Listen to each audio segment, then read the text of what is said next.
Yeah, I know. Well, it says it right here. Kind of like they have the backstory back here of Riddick. Yeah, I know. It's gonna be our next review. I know. I can't wait. It's our next review in a long time. Oh, I'm sorry. I didn't see you guys there. Yes, Riddick. Some of the great artwork right there. Absolutely love that poster. I'm gonna put it right there anyway.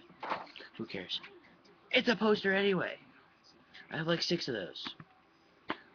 Yeah. So we're gonna go over Riddick, the continuation of Chronicles Riddick, the predecessor to Pitch Black. If you didn't already know that, but I now. Well, you're in luck, because unlike some other sequels here, this one continues right where you left off from its previous installment. They even go as far as giving you a little recap. Some movies already do that. Here they give you actually both. They actually continue right from where you left off and the flashback. Uh, before it's going before going into a little further. Granted, you do get bits and pieces of the unseen flashback footage. They'll show you a bit of what happened in the in the Chronicles, like in the previous installment, and they'll give you the extended cut, the director's cut, if you will, of those scenes, which I found very cool.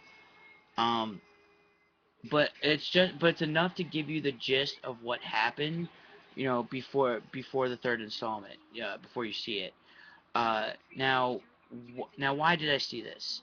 Well, that's a legitimate question, to be honest with you. Why did I see this? Well, it's Riddick going in loving Pitch Black and coming out and getting Pitch Black is kind of exactly what I wanted in a Riddick sequel. I didn't really enjoy Chronicles of Riddick, to be completely honest with you. Um, I really don't know why it just didn't have enough substance for me, to care about the characters again, which isn't good, by the way, for a first sequel after the for a franchise. It's not really good enough. If the sequel does not bring you in and you're planning on having a third, good luck on trying getting other people, because it's not going to happen. It's not enough development in the characters for the audience to give a shit about it. But I'm actually glad that this one brought you right back. It continues right from it. They gave enough development for the characters to be okay. But like I said, I'm glad they sort of listened to the audience here. They do bring someone from Riddick's past, so it wasn't like they weren't trying, to bring some weird alien bugs or whatever. So again, they're sort of trying. Now keep in mind, it was written and directed by David Tuley. I don't even know how to pronounce his last name. H. I don't know. He wrote and directed the others. He directed Chronicles and Pitch Black, and before that, he actually did The Fugitive. So it wasn't like I didn't have enough faith in this film. With his previous one being actually the Chronicles of Riddick, the one before this franchise, the third one. But what's funny is the cast did up the ante here. They brought back Vin Diesel, which was an obvious call because let's face it, not Riddick unless you have fucking Riddick. And then you have the sci-fi general of sorts, Miss Starbuck herself, fracking yeah, it's Miss Katie Sackhoff, love seeing her, beautifully talented, great to see her back in action, and it's an interesting one where they casted a WWE superstar.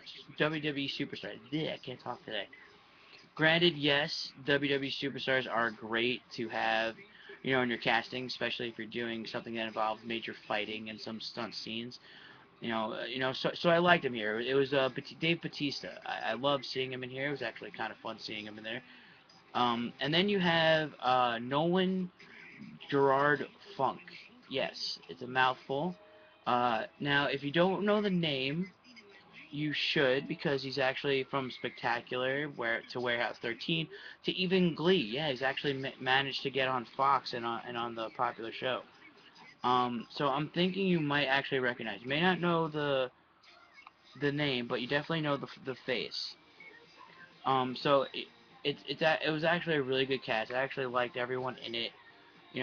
They did, like I said, they did up the ante, so it's not like they weren't trying, to be an actual good film here. But all in all, all in all, they were good in their roles. Especially, I personally enjoyed Sackhoff and Batista because they were the only ones that I actually cared about. It wasn't. I mean, they didn't even have enough development, to be honest with you, for me to actually care. But still, I mean, I love the actors, and the characters are usually, at weird, so I enjoyed it. The only problem I really had was, I guess, the CGI effects. I could say, um, they could have done a lot better. It kind of looked fake. I mean, you can't be sorry about that. I mean, you shouldn't. If you have a good sci-fi film, it should not. You can't, sorry, basically you shouldn't, is what I'm saying here, shouldn't have a shitty background where it just looks completely fake and unwatchable. It doesn't look good for the audience, but, unlike some sequels, this one I kind of enjoyed. It was good enough for to continue the storyline, of Riddick, so, I'm definitely recommending it. And obviously it kind of branches, the way it ends, it kind of shows that there may be another one in its future. It's a yes and no on this one because no one really knows because it kind of ends off on like on a good note where yeah it can go further or no it doesn't have to go that further. So it was interesting to see. Like I said, it was good enough to continue the story. I'm recommending it. Personally, in my opinion, if you've watched the previous installments, that's basically what I'm getting at here. I only really recommend it if you've watched the previous installments. I know I usually say that for almost all the sequels because, well, it's kind of true because otherwise you don't get the other references from its previous movies, from its previous films. I mean, if especially for this one, if you're gonna go in here thinking you're gonna have a good time, you're probably not because you're just not. It's not gonna have. You're not gonna have fun. But what will be fun is subscribing to my channel. Make sure you do that because it's all fun and games here. So make sure you guys click the magic button behind me. We'll be meeting the family next time, so make sure you guys stay tuned for that.